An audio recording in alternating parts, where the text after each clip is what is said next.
During my post-abortion checkup, Adrian found yet another excuse to leave abruptly. This scene had become so routine that it no longer surprised me. At first, I felt a pang of abandonment, but over time, it dulled until I barely noticed. After the checkup, I took my medicine and headed home alone. As I walked, a quiet emptiness followed me, like an echo in my chest. Once I got back, I opened Twitter and noticed someone tagged Adrian in a post. Said, "Had a sore throat, but he insisted on taking me to the hospital and stayed with me the whole time. You're still the best." I didn't bother asking Adrian why he continued lying, and anger didn't rise like it used to. In the past, I would have felt betrayed and confronted him, but now it felt like another tedious chore in a race I no longer cared to run. Later, Adrian took this woman, lovely one, to the company's team-building event, and I received intimate photos of them together. Did it make me angry? Not at all. Another time, I saw him on the street holding her child like a perfect little family. Surprisingly, I found myself smiling softly. "That child needs a father," I said quietly. "You should spend more time with them, Adrian." Adrian's reaction was frantic. He grabbed my arm, panic written across his face. "Madeline, why don't you care at all?" he asked, voice trembling. A couple of months had passed since the miscarriage caused by an accidental collision on my way home. Adrian had accompanied me to this checkup, but as always, he hurried away once an excuse presented itself. I didn't stop him this time. I no longer clung to him, no longer begged for his attention. Watching him disappear down the corridor, I felt a strange calm. His presence, or absence, had lost its grip over my emotions. I wasn't devastated anymore when he left.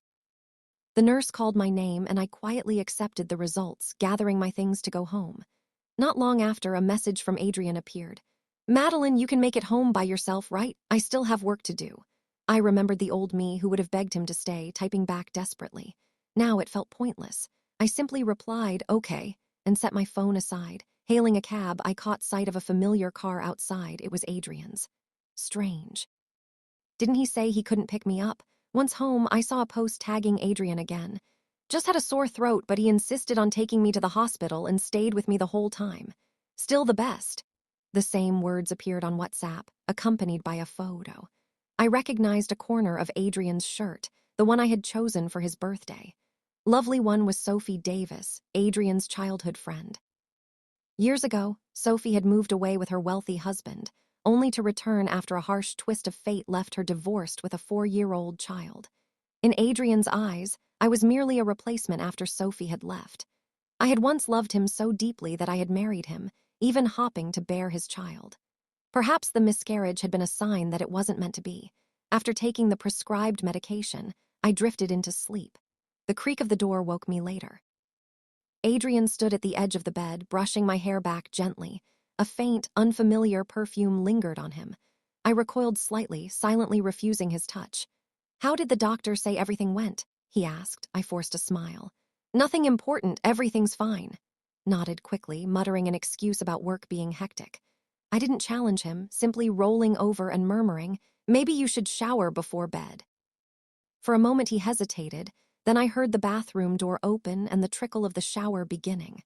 The next morning, I arrived at the hospital early for my pre-dawn shift. After the morning briefing, my phone buzzed. It was Adrian. His voice carried a faint irritation. "Madeline, why didn't you wake me? You left without telling me, and I overslept." I remembered the days when I had meticulously cared for him, laying out his clothes, preparing breakfast, a gentle morning call, every detail planned with love.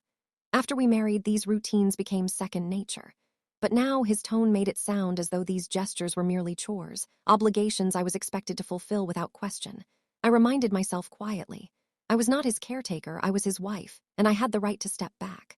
"Well, you're running late, so get up already," he added. "What about my outfit today?" he asked. "Pick whatever you like, it's all in the closet," I replied without hesitation. "I can't find it," he began, but I was already being summoned by a colleague for urgent help. "I have something else to attend to. Figure it out yourself," I said briskly and walked away. Moments later, my phone pinged again. Adrian's messages were piling up. "The shirts are wrinkled. Haven't you ironed them yet? You can't show up like this." And another, "You didn't even make breakfast." I ignored them. Just then, the department head called me over. "Madeline, great news," he announced. "We've reviewed your performance, and the hospital wants to discuss advanced training for you. You're fully recovered, too." Before I had been pregnant, I might have turned down the opportunity to stay with Adrian and start a family. Now I understood. Those dreams of marriage and children seemed naive and hollow. Staying with him felt not only pointless but foolish. "I'll take it," I said, feeling a firm certainty I hadn't known before. "Excellent," the department head beamed. "Prepare everything and we'll notify you once the dates are set." His excitement was contagious, and for the first time in a long while I felt in control of my own future. Time slipped by as I threw myself into work. By the time I looked up, darkness had fallen outside. Just as I began sorting through another stack of documents, Adrian called. "Aren't you home yet? Where? Dinner?" The very thought of going back to him felt off-putting. I stayed late finishing paperwork. "A colleague had to switch shifts at the last minute. Takeout should be fine tonight," I offered lightly. "Takeout?" Adrian sounded surprised. In the past, I had cooked every meal for him 3 times a day. "Something wrong?" I asked. He said after a pause. "Just take care of yourself, don't overwork." I replied flatly. He stayed silent for a moment before asking again, "Madeline, are you angry?"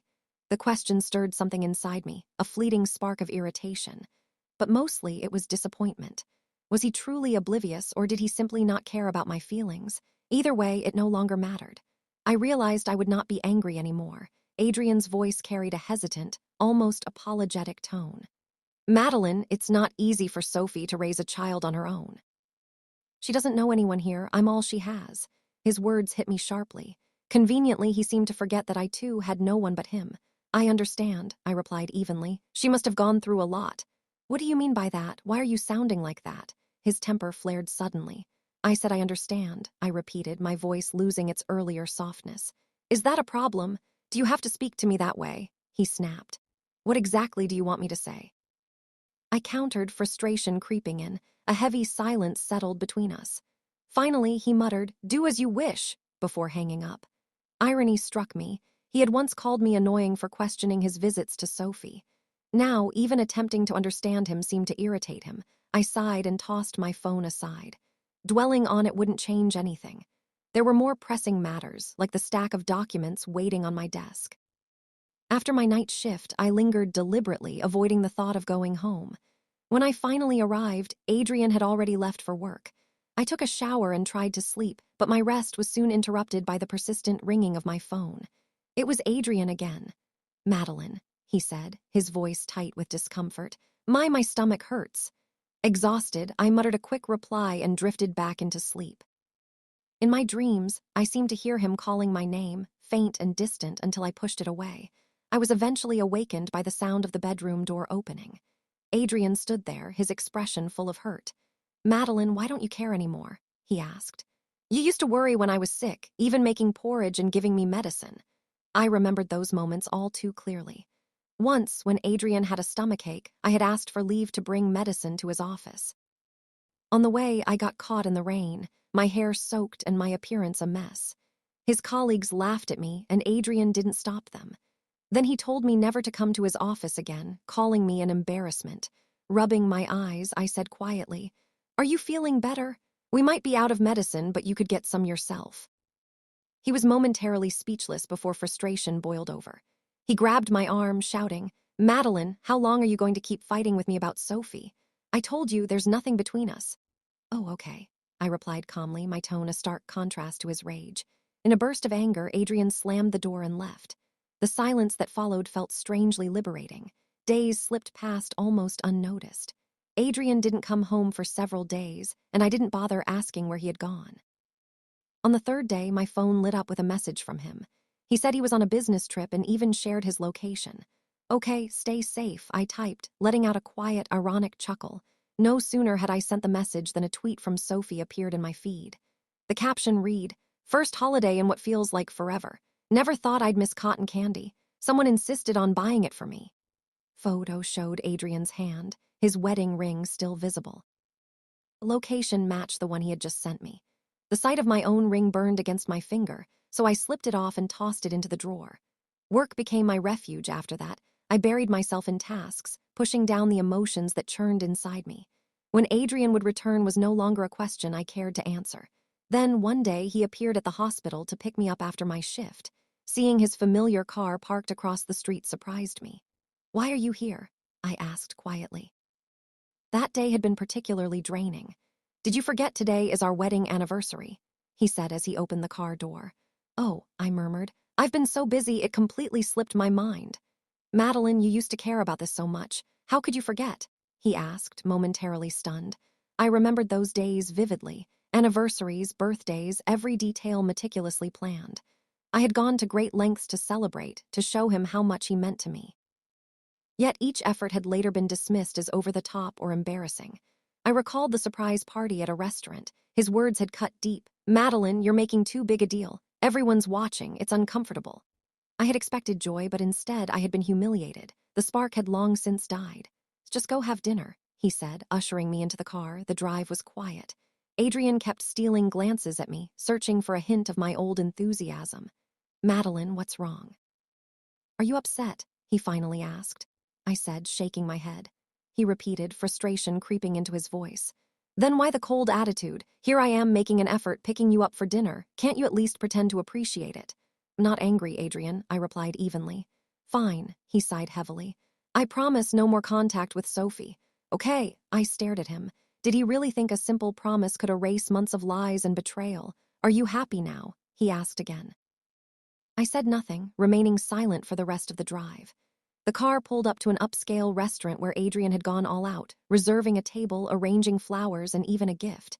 It was a picture of romantic perfection, drawing envious glances from other diners. Just as I reached for the gift, Adrian's phone rang.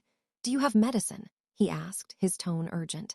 "I can't take you to the hospital today, okay, wait there. I'll be right over." Looked at me, conflicted. "It's Sophie.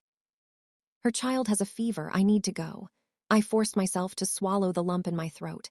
"It's fine," I said in a monotone I barely recognized. "Go, the child's more important." He hesitated, glancing back at me. "I'll come back to pick you up, I'll be quick." With that, he grabbed his coat and hurried out. I was left alone with the half-eaten cake. Rain lashed against the windows, mirroring the tears I refused to let fall. I sighed, finished the cake, and left the table. Hailing a cab, I made my way home, unshielded from the drizzle that cut cold across my face. Back in the apartment, after a warm shower, I saw Sophie's tweet again, this time a photo of Adrian with her and her child, bathed in warm light, a stark contrast to the chill outside. Adrian didn't return home until the following morning. As soon as he walked in, he started explaining, "Jessie had a high fever all night. It wouldn't go down." Sophie's child. The name felt foreign on my ears. "Is everything okay now? Why didn't you stay longer? It must have been hard for Sophie to handle a sick child alone," I asked, nodding curtly. Adrian paused while taking off his coat, a flash of irritation crossing his features. "Are you being sarcastic again?" he sighed, the weariness in his voice heavy, whether real or performed, I couldn't tell. "I didn't sleep all night. I'm exhausted." "Then get some rest. I'm heading to work," I said, reaching for my bag. "Madeline." He grabbed my arm. "What is it?" I asked. "We'll make up for the anniversary celebration next time, all right?" A ghost of a smile flickered on my lips, empty of feeling. "I'm not mad." Looked at me, searching, then hugged me, a gesture as hollow as his promises. "There's a company team-building event this weekend," he murmured into my hair. "Let's go together." Adrian came from a wealthy, established family, while I stayed here after graduation because of my marriage. His colleagues and friends often looked down on me. Yet, despite their disdain, they frequently asked Adrian to have me help with minor health issues because of my hospital experience. I remembered bringing him meals or medicine whenever he had stomachaches at his office, but he never introduced me to his colleagues. Snapping back to the present, I said, "I might need to work overtime next weekend." "Suit yourself," he hissed through gritted teeth. I didn't attend the event, but I hadn't expected him to take Sophie instead. While updating medical records at the office, my phone buzzed incessantly. Someone had added me to the group chat for Adrian's company event. Pictures of the activities streamed in, most featuring Sophie laughing and blending seamlessly with Adrian's colleagues. During one game, Adrian lifted her in his arms like a princess, carrying her across the lawn. She clung to him, cheek pressed against his chest, so close that a kiss was almost possible. The group chat erupted with comments, calling them the perfect pair. Since I was included, I typed a simple, dry response. "Perfect match," adding a clapping emoji, then muted the chat. By the time I finished my work, the sky had darkened, and Adrian's calls and messages had piled up. "Madeline, answer the phone." "It's not what it looks like." "Where are you? I'm coming to find you." I finally called him back. He answered immediately. Madeline, why didn't you pick up? Where are you? I went home, but you weren't there. I'm outside the hospital now.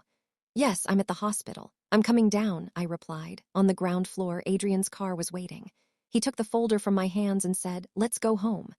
I reached for the door, nausea twisted in my stomach, not from motion, but from the sight in the passenger seat. Sophie. She gave me a small, apologetic smile. I get carsick easily. Would you mind sitting in the back? The audacity. She was invading not just my marriage, but my personal space. Adrian, ever obliging, said, "Madeline, please sit in the back for now. I'll drop her off first, then you can move to the front." "No need," I muttered. "The back is fine." Sliding into the seat, I felt no comfort from the leather, only the icy tendrils of betrayal creeping through me. Sophie, oblivious, chatted away. "I haven't been back in a long time. Adrian was free, so he took me out. You don't mind, do you?" "I don't mind," I said flatly. Then a thought laced with dark humor slipped out. "Did you have fun? If not, maybe let my husband take you somewhere else next time. He's free on weekends." Adrian's frown deepened, but Sophie patted his arm gently. "You've been carrying me all day. We won't go out again soon, right, Adrian? You've been working hard." Nodded stiffly. After dropping Sophie off, he turned to me. "Madeline, come sit in the front." "No need," I replied evenly. "The back is spacious and comfortable." The irritation in his eyes betrayed his patience wearing thin. "Stop being difficult. I only took her out because she was bored and needed company." "I believe you," I said flatly. "Never said I didn't. Let's just go home. Overtime is exhausting." With a sigh, Adrian joined me in the back seat. His hand brushed mine, and he forced my gaze toward his, pleading silently. "Madeline, do you really not care? Are you just pretending to be okay out of spite?" "I promise," he added, hugging me. "It won't happen again. I'll keep my distance from her from now on." Yet I knew the truth. He had known all along that, as a married man, boundaries were necessary, yet he had repeatedly ignored them, deceived me, and lied. But the anger and hurt had faded to a distant, muted ache. A cold clarity settled in my heart. He no longer mattered. The decision had already been made. I would be leaving soon. "Okay, I believe you," I said, almost mechanically. After Adrian promised to stay away from Sophie, he started coming home on time every day. I was immersed in preparing for my upcoming training program and paid little attention to anything else. One weekend, a small distraction arrived in the form of a colleague inviting me shopping. I told Adrian I was going out, and he seemed relieved. "I have to work overtime this weekend, so I can't join. Go have fun with your colleague," he said. His casual response triggered a fresh ripple of suspicion, but I pushed it aside, clinging to the fragile hope that perhaps things had truly changed. Yet fate had other plans. Rounding a corner in the mall, my breath caught. There, in a brightly lit children's restaurant, sat Adrian. Jessie perched on his lap, messy with giggles and tomato sauce, while Sophie doted on them both, the picture of domestic ease. I froze, watching the smile on Adrian's face. They looked like a family. A nudge from my colleague pulled me out of my paralysis. "Madeline, why are you just standing there?" I forced a brittle smile, hiding the devastation within. As I turned to leave, I saw Adrian's eyes on me. He had noticed. I moved, but he quickly set the child down and ran after me. "Madeline," he caught up and grasped my hand. "Jessie was crying, wanted fries. I only came because the child was upset." His explanation, desperate as it sounded, felt hollow. I withdrew my hand. "It's fine, go back to them." "No, I'll come with you. What are you shopping for? I can help." "There's no need. I'm with my colleague." He held my hand tighter, refusing to let go. Then a small hand reached for him. "Daddy, take me to the amusement park." Sophie emerged, her voice dripping with faux sympathy. "Madeline, I'm sorry, Jessie doesn't understand yet. He's still young." Yes, the child was young, but calling another woman's husband daddy was intolerable. Still, I kept my voice calm, laced with indifference. "You're right. A child needs a father figure. Perhaps you should spend more time with them, Adrian." I pulled my hand away and started walking. Adrian let go of Jessie's hand and followed me. "Madeline, wait. Listen to my explanation." Behind us, Jessie cried loudly, and Sophie clutched him as if I were the intruder. "There's nothing to explain," I said flatly. "It's perfectly clear." "Please listen, Madeline," Adrian pleaded, gripping my hand. "It's the child. Being apart from the father at this age, it's hard for him. He's attached to me. Can you understand that?" "I understand. It's the child," I replied. Nodding, I resisted any further emotional involvement. What did he expect me to accept? The hypocrisy. I remembered the first year of marriage, when his family pressured us to have children. They blamed me for not conceiving yet. Adrian had assured me we weren't ready, but it wasn't true. He simply didn't want children with me. As I turned to leave, he stepped in front of me, blocking my path. Madeline, why? Why aren't you angry anymore? What are you thinking? I met his desperate gaze, neutral and controlled. His phone buzzed, flashing the name Lovely Sophie, a reminder of his betrayal. He answered anyway. Don't cry, what's wrong? Silence, then a gasp. Jessie is missing, calm down, I'm coming. I stepped aside, voice flat and devoid of feeling. Go quickly. He hesitated briefly, guilt flickering across his face, then rushed off. Hours passed as I methodically packed my things. By the time Adrian returned, I had nearly finished. To my surprise, he arrived earlier than expected. Madeline. His voice wavered with confusion. He stared at the suitcase spread across the bed. What are you doing? Did you find the child? I asked calmly, continuing to fold my clothes. He ignored the question, snatching the garments. I said, what are you doing? Why are you packing? His desperation clashed with my calm efficiency. Sitting on the edge of the bed, I met his gaze. I've decided to go for advanced training at a hospital out of town. I leave tomorrow. Froze him. Training out of town. I wasn't this discussed. We need to talk. I raised an eyebrow, silent but firm. Why should I discuss it with you? Can't I make my own decisions? He surged forward, trying to sit beside me. No, you can't go. A humorless smile played on my lips. And what makes you think you can stop me, Adrian? Because I'm your husband, he declared. I smiled faintly, a chill edge to it. Then let's get a divorce.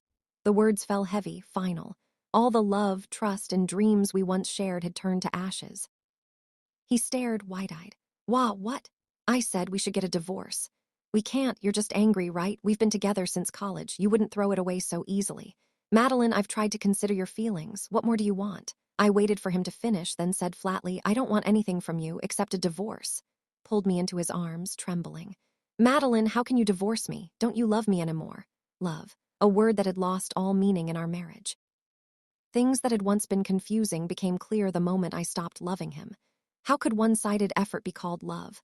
In any relationship, if my devotion was never returned, it wasn't love. My unwavering care had been met with Adrian's selfish indifference. He had never truly loved me, yet I had stayed, comforting him when Sophie abandoned him, even foolishly marrying him. At one point, I had considered having a child with him. In hindsight, I finally saw how foolish I had been. Adrian resisted the idea of divorce, but I didn't let that stop me from moving forward with my training. Once off the plane, I checked into the hospital to report in, ready to embrace a new chapter. The dormitory they provided became a small refuge from the emotional chaos of the past days. A knock at the door brought the trainee coordinator. He informed me that the doctor assigned as my mentor was still operating and asked me to wait. Hours passed until a tall young man strode into the office. A senior colleague clapped him on the shoulder and said, Dr. Graham, your new apprentice is here. She's been waiting all afternoon. Tyler Graham, I blinked in surprise. He looked far younger than I had expected for someone in such a senior position. After washing his hands, he glanced at me while drying them. I immediately stood. Hello, Dr. Graham. Madeline, I presume, he said, tossing a thick stack of documents onto his desk. Familiarize yourself with these. Join me on ward rounds tomorrow morning. He was strict, even more so than my mentor during my internship. I nodded, gathered the documents, and left when he said nothing further. That night, I stayed up reading, almost oversleeping the next morning. Tyler made no comment, simply introduced me briefly to the staff and began rounds, asking questions along the way. His intensity made me nervous, but I answered everything correctly. Later, a colleague teased me, eyes glinting. Madeline, Dr. Graham is known for reducing first-day trainees to tears. You survived his first day, well done. Do you think he has a soft spot for you, or maybe you for him? I let out a tired exhale. No way, I'm married, I said flatly. The moment was interrupted by a clatter behind me. Tyler had tossed a stethoscope onto the table with unnecessary force. My colleague, flushed with embarrassment, scurried away but returned seconds later, breathless. Madeline, someone's here to see you. They say it's your husband, Adrian. Rising, I moved toward the entrance, and there he was, travel-worn and flustered. Why haven't you answered my calls or messages? He demanded. I remained calm. Why are you here? I was worried. You didn't reply. Fine, I interrupted. You don't need to worry about me. I turned to return to the office to pack my things. You're my wife, he insisted, following me. How can I not care? I ignored him and glanced at Tyler, who was still typing. Dr. Graham, is there anything else I need to do tonight? He looked up briefly. No, you're dismissed. I nodded and headed out, Adrian still trailing. Are you mad? Don't you miss me? I'm not mad, Adrian, really. Don't believe you, he shot back undeterred. Fine, don't believe me, I said. I headed downstairs, only to find Adrian had driven over, bringing a pile of luggage. Madeline, he announced, I rented a place here. I plan to stay with you. Incredulous, I asked, what about your job? My job, he bristled. I quit. Adrian, I began, this is completely unnecessary. He cut me off, waving frantically.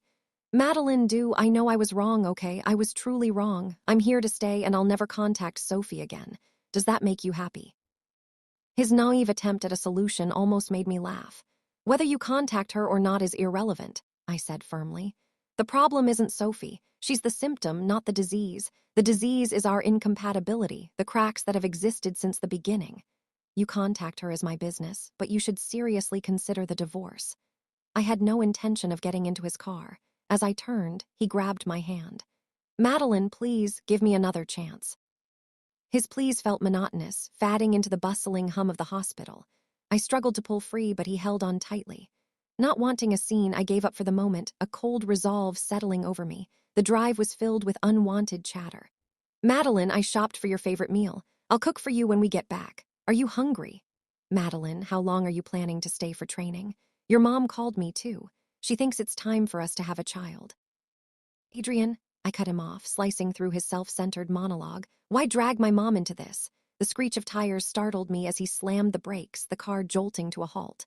Madeline, can we not get divorced? I just wanted Mom to talk some sense into you. You told my mom about our divorce. Anger finally surged through me. After my father passed, my mother lived alone in our hometown. I had wanted her here with me, but Adrian had always opposed it, claiming it would be inconvenient. Madeline, he tried to bargain. Don't be angry. How about we invite your mom over? You must have missed her, right? Adrian, I said, my voice steely, don't you dare bring my mom into this mess. I didn't care if he spent the night with Sophie, but involving my mom pushed me past the point of patience. She was a victim of his manipulations, and I would not let him drag her into his games. Adrian, stop making decisions for me. Before I could finish, my mom called, frantic after hearing about the divorce from Adrian. It took time to calm her down, my heart aching with worry for her. I held back tears until I hung up. Madeline, he stammered, confusion thick in his voice. Why are you crying? He reached to wipe my tears, but I swatted his hand away. The car cabin felt suffocating, so I opened the door and stepped out. Madeline, don't cry. Please don't cry. He scrambled after me. It's fine if you don't want Mom to come over, just don't leave. I shook him off. Madeline, what do you want? I told you not to go, but you insisted on coming here. Do you know I quit my job to find you? Enough, I've apologized. Can you stop making a scene? His self-centeredness remained unchanged. Talking to him was pointless. I wiped my tears and kept walking. Adrian refused to let go, grabbing my arm again. Madeline! His strength was relentless. After several attempts to shake him off, I finally shouted, Adrian, let go of me. Before he could respond, a firm hand clamped onto his arm. Startled, I looked up to see a familiar figure. Didn't you hear her? The voice was calm but commanding. Who are you? Adrian sputtered. What does this have to do with you? Tyler's hand held firm. I'm her mentor. Her husband, Adrian replied, stepping in front of me. This is between Madeline and me. None of your business. A relationship is built on mutual respect. Tyler countered quietly. Adrian paused. Respect something he had never shown me. With a scoff, Adrian ignored Tyler, grabbing my arm again. Madeline, we're going back. I turned to Tyler. Dr. Graham, I'm sorry. Thank you for your help. I appreciate it. Adrian shoved me into the car, fuming as if he had already forgotten why he had come. I remained silent, letting him act out his theatrics. The apartment he rented was far nicer than my dorm. As soon as we arrived, he began washing vegetables and preparing dinner, pretending nothing had happened. Madeline, relax or take a shower first. I'll call you when dinner's ready, he said. I watched him with detached amusement. His mother had always bragged about how spoiled he was, how no one let him step foot in the kitchen. I remembered her condescending words. Madeline, since you married Adrian, you must take good care of him.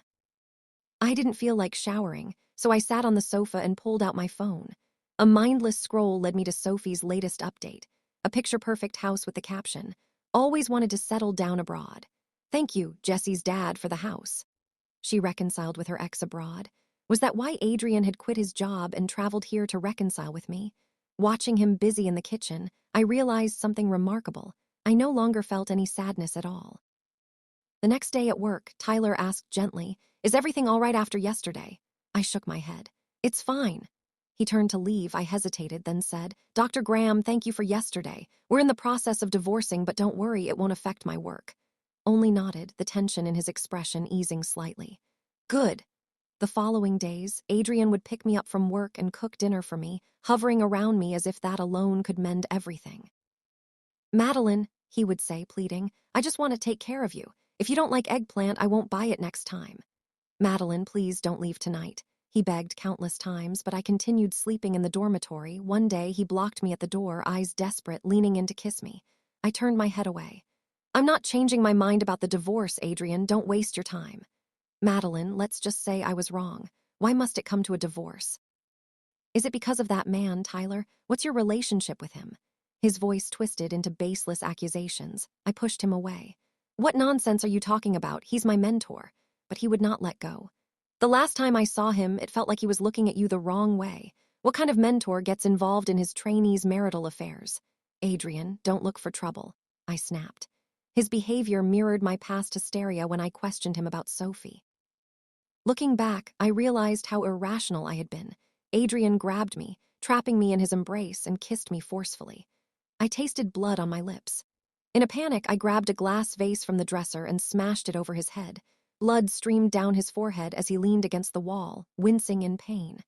I seized the moment to run. For several days after, Adrian did not contact me.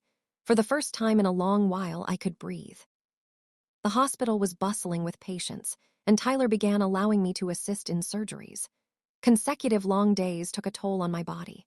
Standing for 10 hours left me weak, my lower back aching from my previous abortion, which had never fully healed. As I nearly fainted walking back to the office, Tyler caught me just in time. Before I could regain balance, Adrian suddenly appeared and yanked me out of his arms. "Didn't you say it was nothing?" He spat, suspicion lacing his voice. "Do you have to be hugging in public? You want a divorce because you've already found someone else, right?" His accusations drew stares. I lowered my head, dizzy and unable to respond. Tyler ignored Adrian and asked me, "Are you okay? Do you need help?" I shook my head weakly.